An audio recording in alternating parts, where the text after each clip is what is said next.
सर्वांना सर्वप्रथम माफी मागते, कारण कार्यक्रम खूप लागलेले आहे. 4 कार्यक्रम पहिले बघितले, अजून 4-5 कार्यक्रम करायचे आणि बाहेरगावी सुद्धा जायचं आहे. आणि प्रत्येकाला जर पत्रिकेत नाव टाकलं तर सगळ्यांनाच वाटते की आपण तिथपर्यंत पोहोचलं पाहिजे, म्हणजे नाराजी व्यक्त नाही झाली पाहिजे. म्हणून सर्वच ठिकाणी दादांना मी भेट देणं सुरू आहे.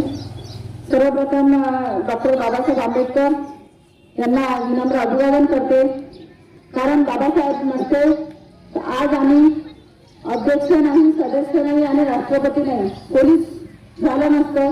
बाबासाहेब हे होते म्हणून आम्ही आजपर्यंत आज इथे पोहोचलो आहे. हे आम्ही भाऊ कधीच विसरू शकत नाही, कारण सावित्रीबाई आणि बाबासाहेबांचाच आमच्या महिलेवर हात आहे म्हणून आम्ही आजपर्यंत इथपर्यंत पोहोचलो आहे.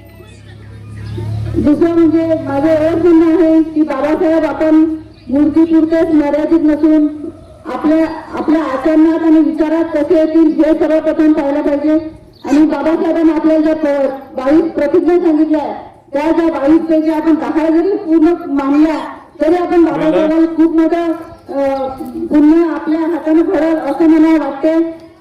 बाकी जास्त कार्यक्रमांना सर्वांना खूप खूप शुभेच्छा देते.